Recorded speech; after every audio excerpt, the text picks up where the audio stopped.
Ang hanap ko ay iyong pag-ibig, magkasama natin.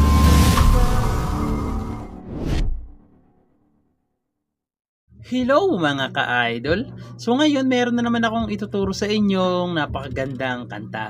So yung title pala nitong kantang ituturo ko ngayon sa inyo ay yung Ang Hanap Ko. So itong kanta na to ay yung kanta ng Meteor Garden. Okay, so napakaganda nito, pero yung title nito sa Meteor Garden na kanta is yung Neo Day Ay. So i-correct yun na lang ako kung tama ba yung pagbasa ko dyan sa ano na yan. So dito pala is meron lang siyang 2 pirasong bar chords, okay?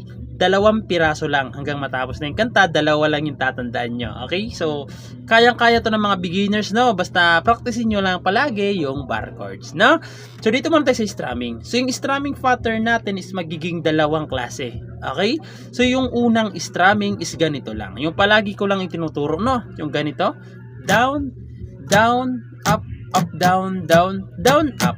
Okay, so ganun siya. So palitan nyo na lang yan kung gusto nyong palitan, no? Yung pangalawang strumming pattern naman natin, pag nasa loob ng open, close parenthesis yung chords is ganito na lang. Down, down, down, up. Lilipat na kaagad. Okay, so ganun pag nasa loob ng open, close parenthesis yung chords. Now, so ngayon, proceed na tayo dito sa kanyang whole verse. So yung whole verse niya pala rito mga ka-idol is G. Ayan, so yung G, so first string, second string, 5th string, tsaka 6th string. Ayan, G. Tapos B. So yung B sa second fret ibabar nyo. Sa 4th fret, second string lang. Second, third, tsaka 4th pala. Ayan yung B. Okay? Tapos E minor. So yung E minor, 5th string lang naman, tsaka 4th string yan. Ayan. Tapos babalik ulit kayo ng G.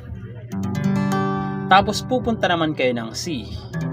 Okay, so yung C, first tuloy, second string, 4th string, tsaka 5th string. Okay, ayan yung C. Sunod, pupunta na kayo ng may open close parenthesis na B minor.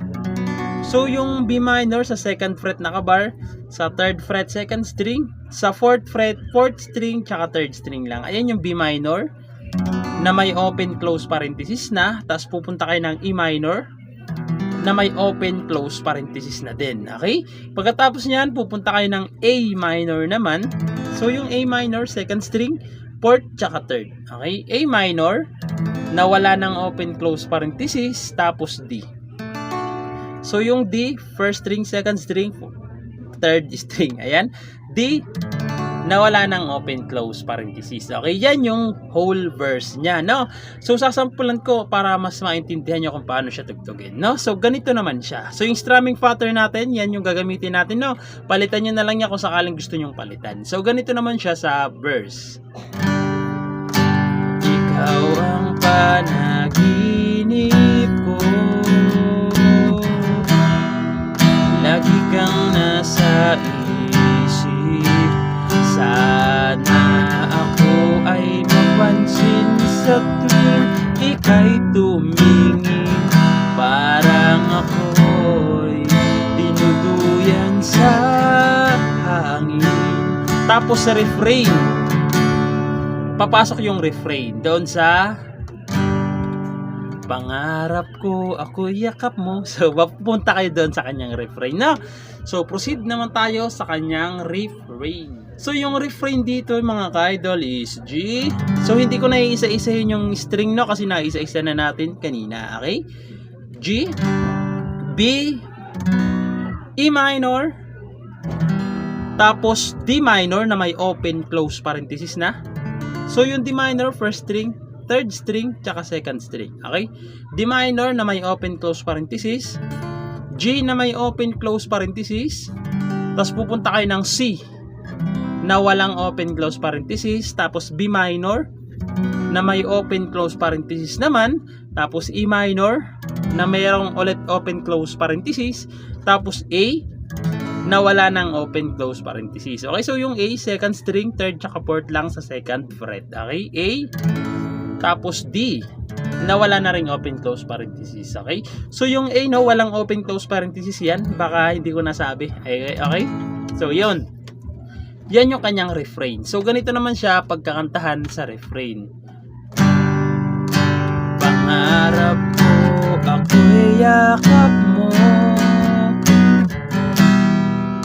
lagi sa tabi mo.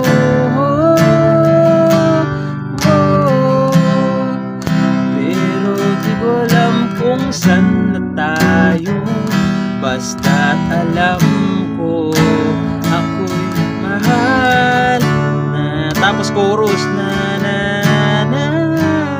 So papasok yung chorus, no? So pagpasensya nyo na nawala ako sa lyrics. So ngayon, proceed naman kaagad tayo doon sa kanyang chorus. So yung chorus niya naman dito mga ka-idol, no? So halos lahat ng chords ng chorus walang open close parenthesis. Okay? So yung chords diyan is G, B, C, A. Okay, yung apat na chords na yan, dalawang beses nyo gagawin. Okay, pag nagawa nyo ng dalawang beses, pupunta kayo ng C minor. So yung C minor, babar nyo sa 3rd fret, sa 4th fret 2nd string, sa 5th fret 4th, tsaka 3rd string. Okay, ayan yung C minor. Okay, so ayan yung chords ng chorus, no? So, konti lang. So, ganito naman siya sa chorus para mas maintindihan nyo kung paano siya tugtugin, no? So, ganito siya. Ang hanap ko ay yung pag-ibig, magkasama nating damhin. Ang pag-ibig ko'y para lang sa'yo. Isa pa, sa puso ko, yakap mo ay sabik na hinihintay. Pagkat sa buhay ko, ng pangarap ko, tayo lang hanggang sa huli. Tapos interlude sa huli. So papasok yung interlude niya, no? So yung interlude niya naman dito is G, B, C, A na may open close parenthesis, D na may open close parenthesis din. Okay?